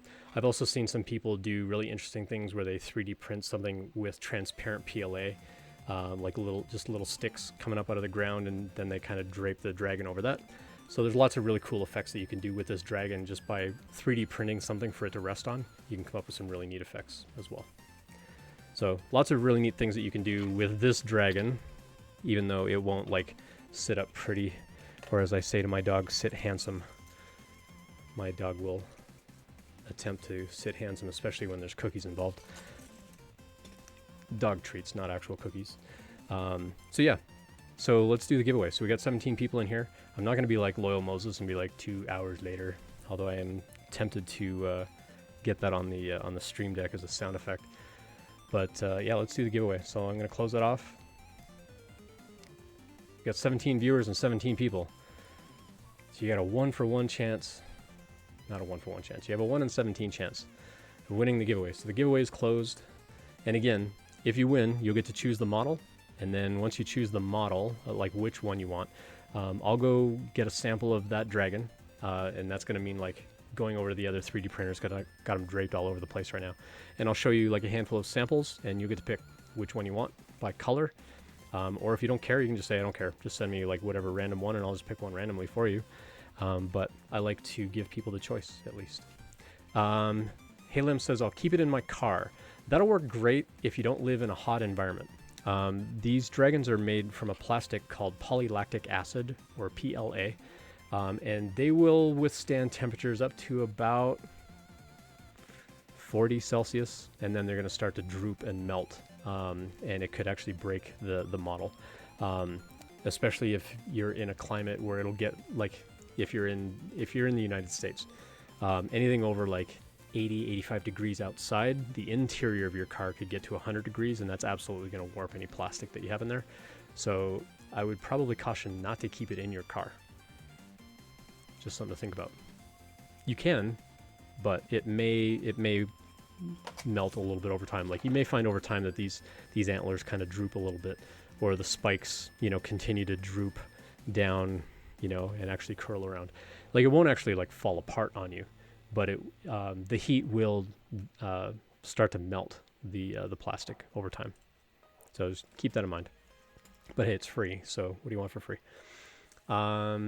My dragons are coiled around a Lego fire truck. Very cool. The pink one is cute. Yeah. So Zooey, I think, has already called dibs on the pink magenta one, because I have the pink magenta, or the silk magenta, printed in both styles. So if Zooey wins, I think Zooey's picking one of those for his daughter. Cool. Let's do the giveaway, shall we? Drum roll, everybody. See some hype in chat. Get some hype going in chat. I'm really bad at marketing. I'm really bad at like drumming up hype, so y'all can like drum up your own hype. Drop some emotes, something, make me feel good, please. Just kidding. You can throw some emojis in there if you want. I'm also going to go draw a person randomly out of my database. So whoever wins, I'm going to ask you to just give me a random number between like 1 and 50-ish. I don't even know how many subscribers I got. It's a little less than 50. So maybe a random number from like 1 to 45. And then I'm going to go find that person in my email database, and they're going to get contacted later to say, hey, you won a giveaway that you didn't even know about unless you happen to subscribe in the last couple of days, but you have won one of these 3D printed dragons. I also have a photo album. Let me go grab the photo album. Oh, I should show off this one too. I 3D printed one in a marble filament, and it actually looks really outstanding. I'm going to go get that, and I'm going to just show it in the camera. In the meantime, here's a photo album where you can go see like all the dragons, including the marble one that I'm about to show on camera.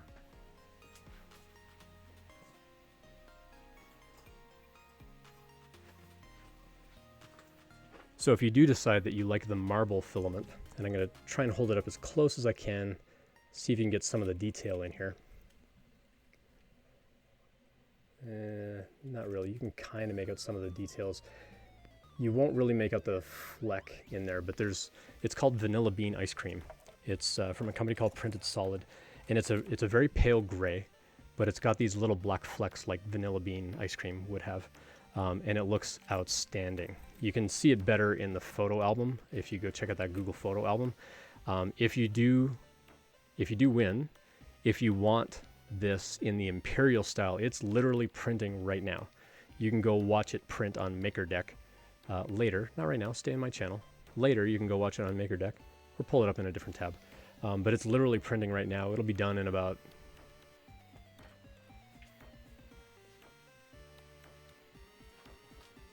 It'll be done in 28 hours. So it's got 28 hours left to print. But then you'll have this style of dragon in the marble filament if you choose. So I will give you that option. But otherwise, I've got lots of really cool colors. So let's do the giveaway. Thanks for the hype. Appreciate that. Mostly Sam. That's okay. No judgment. But I appreciate it, Sam. All right, well, let's go draw a winner. And if you win, say something in chat. Let me know that you're there in chat. My bot will not watch for the winner like my loyal Moses bot will. But Red 3DP, you just won a 3D printed dragon. So Red 3DP, are you still here? Oh, I'm up to 26 viewers suddenly. And all those new viewers that came in missed out on the opportunity to win a 3D printed dragon. But I will be streaming again maybe tomorrow night. We'll see. So Red 3DP, are you around? Say something in chat if you're here. Everyone else is here. RX code, I'm going to need you to explain POG to me. I see it all the time, and I'm too old to know what that means. Red. Where are you, Red? You had a 5.88% chance of winning. Red 3DP. Retro H says, can I just buy one? Maybe. I mean, the money is going to go in the pot with everything else. So yeah, if you just want to buy a 3D printed dragon, yeah. Oh, there you are. Yeah, Red. You won yourself a 3D printed dragon. So you get to choose. You walked away to get some food. Okay, well that's fair. That's allowed. Gotta stay fed. So you get to choose which type of model you want, and then when you choose which type of model you want, I'm gonna go get a selection of color. While you make that determination, I'm gonna draw a second winner because I can, because I'm in charge of these things. So Red 3DP won one of them. And Toxie Woxie, brand new to the channel. Well, not so new to the channel. You've been around before. You are also a winner. So if Toxie Woxie is still around, Toxie, you have also won a 3D printed dragon. So Toxie, let me know if you're still here in chat, and then I'm going to go draw. So Red or Toxie Woxie, if either one of you are here. Well, I know Red's here, but Toxie, are you around? Say something in chat if you're here. If not, I'm going to redraw, because I do want to give two of them away. And then I'm going to have one of those two winners. Oh, there you are. First time you've ever won anything? Awesome. That's amazing. So, Toxie, you also get to choose which style of dragon you would like. And so, again, for the both of you, I've got two different styles of dragon model. I have the Imperial Dragon. The Imperial Dragon is the one that stands up. I have not printed as many of these, and so the color selection will be a little more limited on the Imperial Dragons, but that's all I'm printing right now are the Imperials, just to get caught up. Or I have the other style. So you can say Imperial or other, and you'll be able to choose which one you'd like. Once you choose which model you want, I'll go get a selection of colors, and then you can pick which color you want. So yeah, you won a 3D printed dragon, and I will mail it to you no matter where you are in the world. I will mail it to you. And so you will need to whisper me on Twitch your full name and a mailing address, a complete mailing address where I can send it where I know you're going to get it. When I do mail it, I will whisper you back on Twitch and give you your tracking information, because I will send it through the United States Postal Service, who are kind enough to offer shipping information. Red says, I like the other style, and Toxie likes the Imperial style. So Red answered first. So Red, I need you to give me a random number between 1 and 45. Pog means epic? Cool, I appreciate that.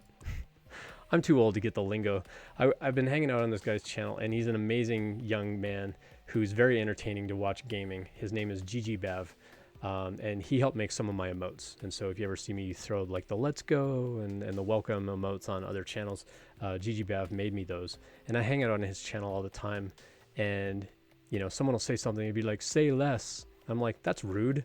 Turns out say less means I understand. Yeah, street lingo these days. Kids these days. Still learning all this stuff. 42. All right, so let's go find the 42nd person. 1, 2, 3, 4, 6, 7, 8, 9, 10, 11, 12, 13, 14, 15, 16, 17, 18, 19, 20, 21, 22, 23, 24, 25, 26, 27, 28, 29, 30. Good thing I don't have like millions of subscribers. 31, 32, 33, 34, 35, 36, 37, 38, 39, 40, 41, 42. All right, I'm going to go reach out to that person. They are about halfway, well, they are exactly halfway through my daily email series. There are 42 messages in the series. You pick the number 42, and they are getting message number 21 tomorrow. So I'm going to reach out to them and find out where they live. In the meantime, I'm going to go grab, since you both like each of the models, I'll start with Red. And I'll show you some samples of colors, and then you can choose. And then Toxie, I will figure out, like I'll go look up the Imperial ones for you and get you some samples as soon as I find a pen. And I'm going to write down this person's email address.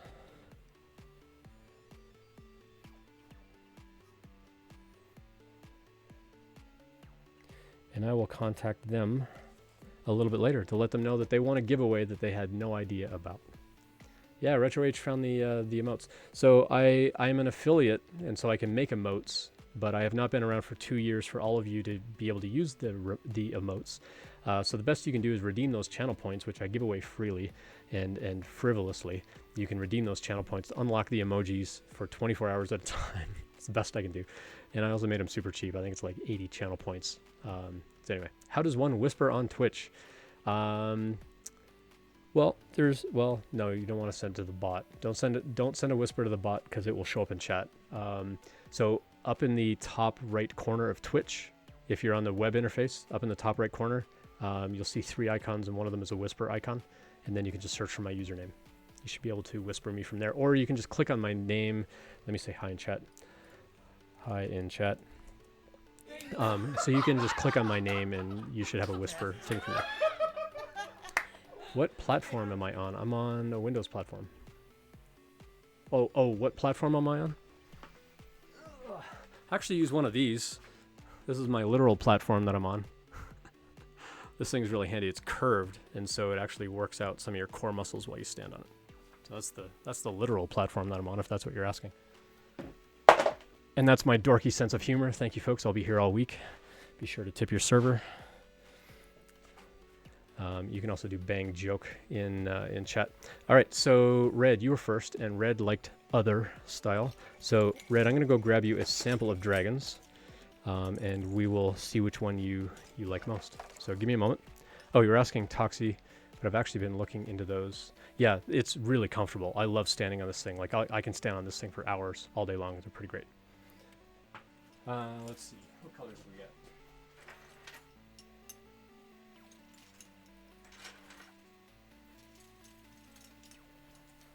I'm going to go grab one of my favorites for you. I'll be right back.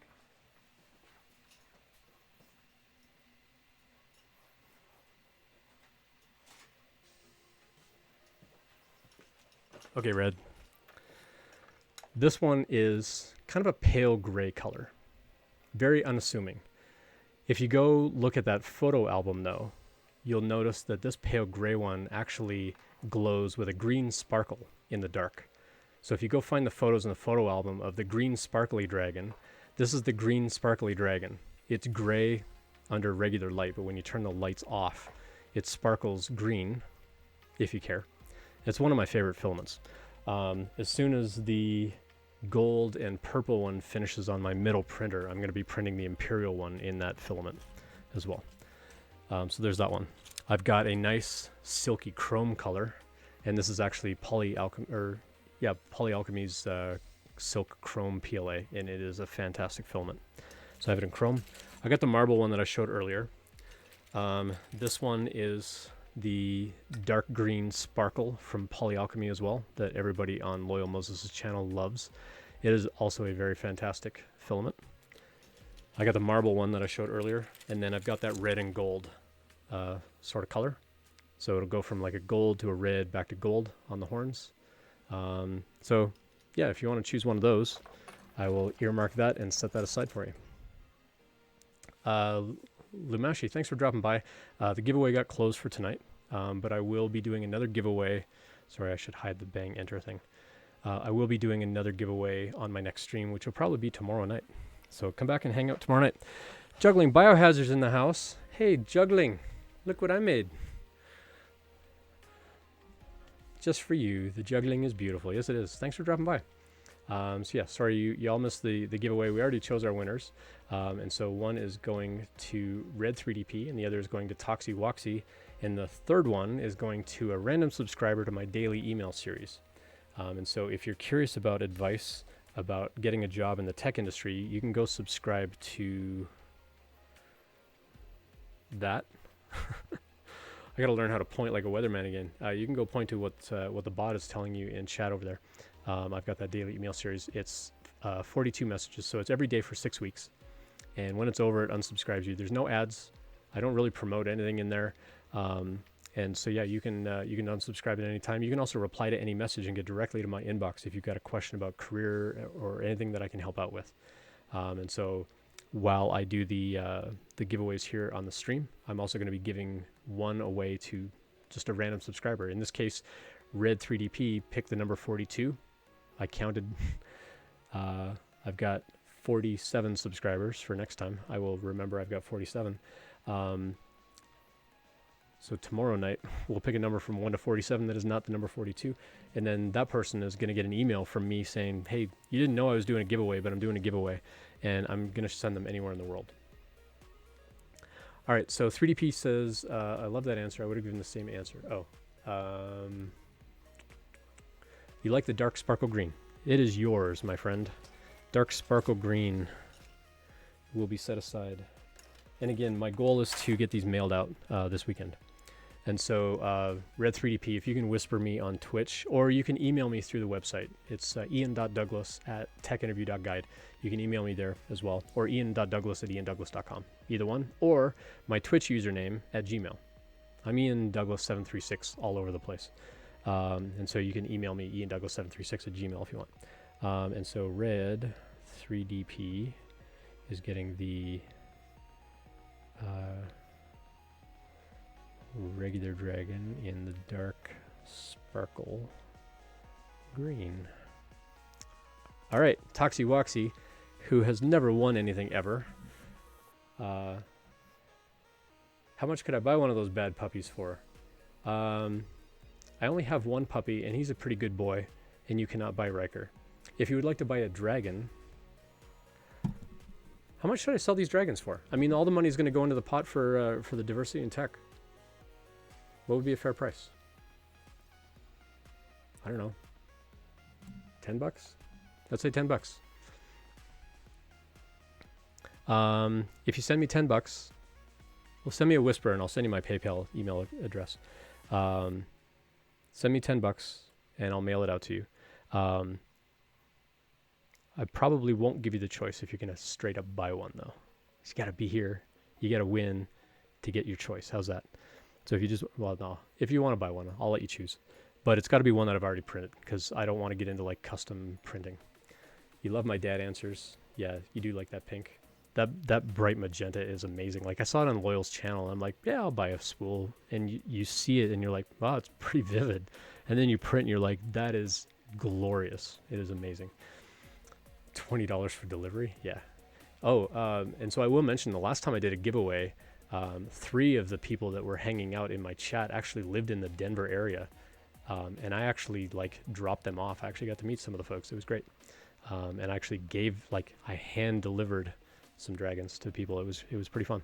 Toxie Woxie, it is your turn. So you preferred the Imperial style dragon. So let me go put these other ones somewhere else.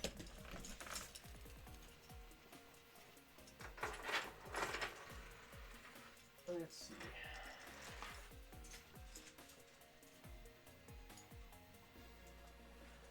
All right, so Toxie Woxie. You're still here, right? Toxie Woxie, still in the house? The Polymaker Magenta is very pretty, indeed. So Toxie Woxie, I have the bright pink. I have this one, which is a really cool dark gold color. And it's just a single color, but it is a really fantastic dark gold.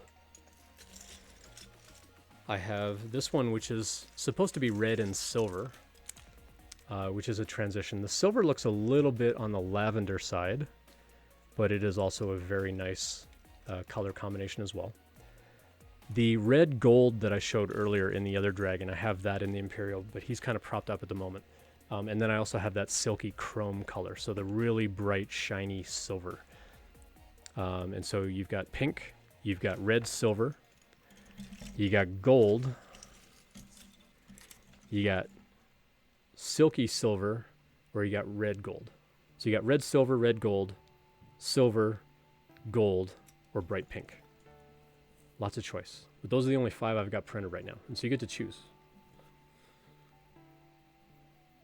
I haven't seen Toxie chat in a minute. Did we overwhelm them? That they won something? They won the very first thing? You want the pink one. Too cute to pass on. All right. Zooey, I'll print you another one. All right. So the bright pink, the pink magenta, or the silk magenta, that's the one you want? Confirm for me that that's the one you want, and I will set that aside for you. And make sure that you whisper me your full name and full mailing address where I can send this. Toxie Woxie. Wanted the Imperial in the magenta. Awesome. Cool. Done. Well, that is our giveaway for the night. This is where all my viewers drop off, so I better raid out in a hurry before y'all leave. Otherwise, my stats take a dive. No, I'm just kidding. No, I do appreciate everybody coming by, and I appreciate the chat. This is basically a lot of what I do on my stream, besides the giveaway, is people just drop in chat, and they'll ask questions. And so a lot of what I do on the stream is just a lot of ask me whatever you like. If there's anything I can help out with career-wise, building a resume, how do I research a company? Thanks for the follow, Toxie. Appreciate that. See if the blinky light thing is going to work again. Come on. Blink for me, darn it. Oh, poor little computer's a little overloaded with streaming and blinking at the same time. All right, well, I'm going to have to do something about that blinky light. Everybody runs when the free stuff is gone. Yeah, that's exactly it. Like any stream, like Loyal, Chris Perillo, like anybody that gives stuff away, Bawana, as soon as they do that giveaway, you see the viewers drop from like 100 to like 50. It's like those 50 people are the ones that count, right? So yeah, thanks for dropping by. My company has a direct stock purchase program. What is it? Should I do it? For you, yeah.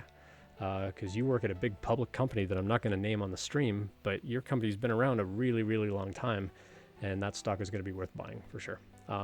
So let me dig into that in a minute. I do appreciate everybody hanging out. If you do want to hang out, I'm going to answer this question for Heartbender. Heartbender just got a job at a very big public company as a programmer and has a question about how to handle what we call equity or stock within the company. Because their company is a big public company, the stock purchase program is usually like a discount kind of program. And so I'm going to share some advice on that, and I'm going to do the little marker thing so I can clip that out a little bit later on.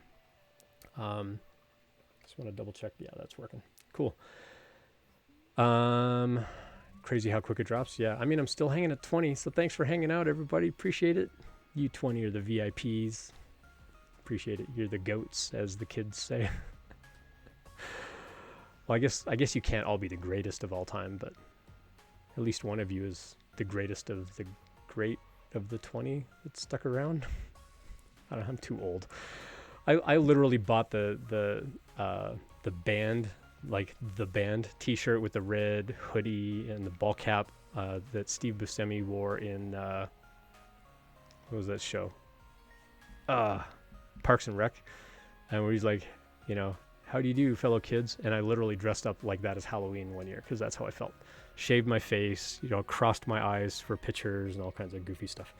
So yeah, I'm literally the how's it going, fellow kids guy for sure. Cool. Well, let's dive in on this question a little bit. So Heartbender asked in chat. Let me scroll back and find that in chat. It's here in chat somewhere. Where'd it go? There it is. Heartbender asked in chat, my company has a direct stock purchase program. What is it and should I do it? My advice to Heartbender is yes, you absolutely should. Because I know the company where Heartbender works. It is a very large international public company. They're based in the United States, but they do business around the world. It would be worth it to buy that stock. So with a big public company like this, that stock is generally, it's going to, like the stock purchase program is generally going to be a discount program where you get to buy that stock at, say, a 5% discount or a 10% discount.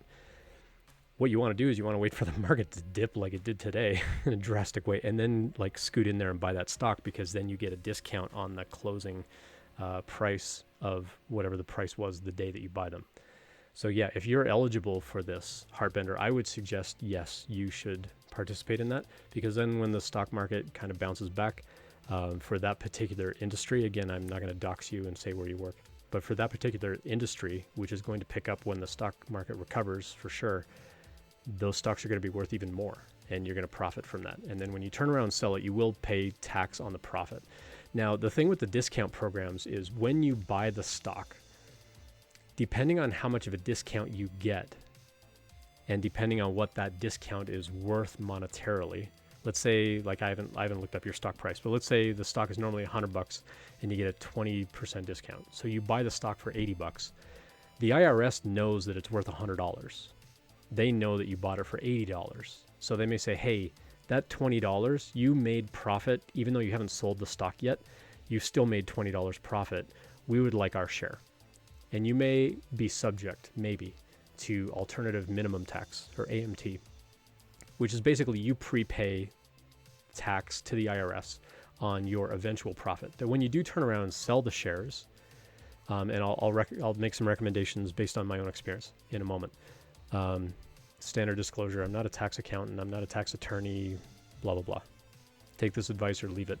I suggest leave it, but you're welcome to listen. What I would suggest is you may have to prepay some tax right away to the IRS. If you wait until next tax season, next April, you'll pay a penalty for waiting until next April to sort of prepay that profit tax, that AMT. But so you'll want to reach out to some sort of tax accountant or someone at the company that can help you with that. Although usually the company's going to be kind of standoffish, say no, we don't get involved. You need to go find like your own tax person to help you navigate those waters. That person is also not me. So what I would do is reach out to somebody and say, hey, based on my current taxable income and tax bracket and so on, if I buy these shares at this price, when it's worth this much, like, should I prepay the AMT? Do you think I'd even have to pay the AMT? You may not. Depending, again, it depends on that value. If that value is only a couple of bucks, the IRS may just say, nah, it's not worth it. And they may just wait for you to sell. Now, when you sell, whatever that price difference is from what you paid to what you sell it for, that's going to be profit. Like all of that is going to be profit. So again, if the stock is $100 and you buy it at 80, and then you sell it a year from now and it's worth 150, you've made $70 profit, and you're going to get taxed on that whole $70. Now, how much you get taxed on that profit is going to be based on when you bought the stock and when you sold the stock, because you're on a stock discount program, I'm presuming. You're going to have some sort of like stock purchase program where you're buying it at a discount. So it's not like you're granted shares. Typically in tech companies, you're going to have stock options, which is an option to buy shares in the company, or a reserve stock unit, which again, you're granted an amount of shares that you are allowed to buy if you choose, or they are just given to you, but you are granted those shares. Where the purchase program that you have, you are choosing to buy the shares. They have not allocated and they said Heartbender is going to get 1,000 shares at $100. They're not necessarily allocating that specifically for you. They're just saying, hey, if you ever want to buy shares, you get a discount of some amount, and then it's up to you. And so when it comes to tax time, you're not going to have to worry about the date it was granted. The only dates you're going to have to worry about is when you bought it and when you sold it. When you do a grant with an incentive stock option or an RSU, you have to tell the IRS when it was granted, when you bought it, and when you sold it. And when it was granted, if you buy it more than a year later and then sell it more than a year later, you get long-term capital gains, which is anywhere from 0 to 15 to 17%, somewhere in there. Like, it may not get taxed at all, or it gets taxed much less. If it was granted more recently and you bought it recently and then you sell it recently, like if all of those time spans are less than a year, less than a calendar year, I believe it's like a calendar year. Is it a calendar year or 12 months? I think it's 12 months, not a calendar year. So if you buy it in April, it doesn't like reset in December. It goes to the next April. So they're literally counting the months.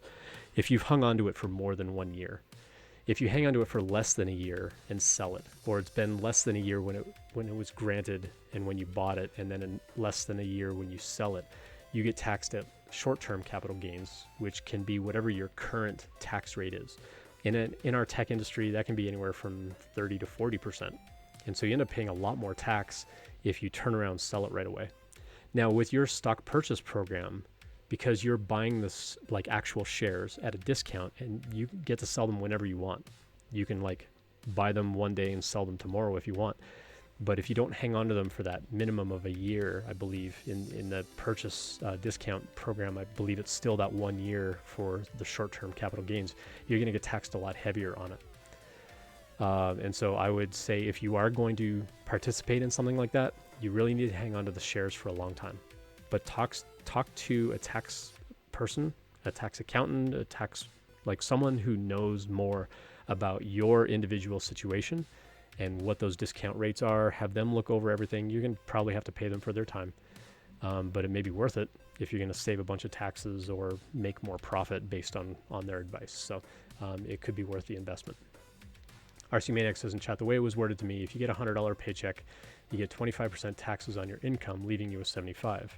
If you have a stock purchase of 10% off the stock that was 10% a share, it's $9 for you, but it's still worth $10. So you can go spend $45 on stock, own $50 worth of stock, So not direct purchase stock, $75 take home. Purchasing stock is $91.24 take home, and the tax plus fee for selling the stock would still put you at more than $75 take home, aka stock purchase program is free money.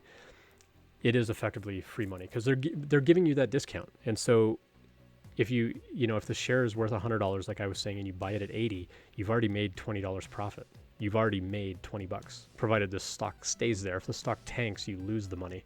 The nice thing about losing, well, it's not nice to lose money on stock, but if you buy it at 80 and the stock dips less than 80 and you sell it anyway, the difference that you pay there is a capital gains loss, or it's a capital loss, I guess. It's like a negative capital gain, and any money that you paid in tax ahead of time actually gets refunded, or there's something in there where like you get some of that money back, or it can like offset other taxes or something like that. Again, I'm not like a tax person, just in my own experience, if you buy shares and you sell them at less than what you paid for them and you take a loss on it, it'll offset some of the other profit that you make if you buy and sell other shares too. So it can kind of balance out a little bit. Something to keep in mind. But yeah, definitely reach out to a tax accountant or someone that can help you for sure.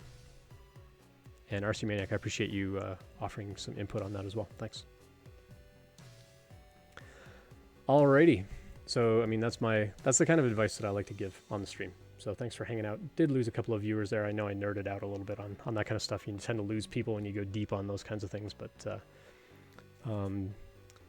I think they let me decide to spend $0 to $200 per paycheck on the program. So yeah, I mean, depending on the price of the stock,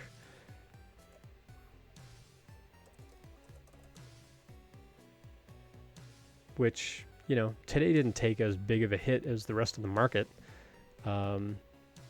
But yeah, I mean, if you can buy a handful of shares per paycheck, I would, personally, especially. Oh, so the thing to consider here is they're allowing you to buy that through your paycheck.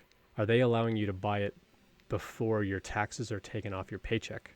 Because if you're buying those shares with pre-tax dollars, then that's also a tax benefit to you because it kind of lowers your income.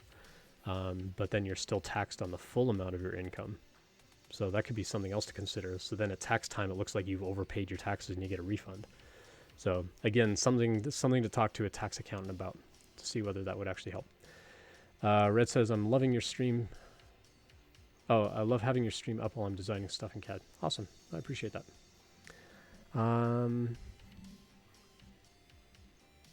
Cool.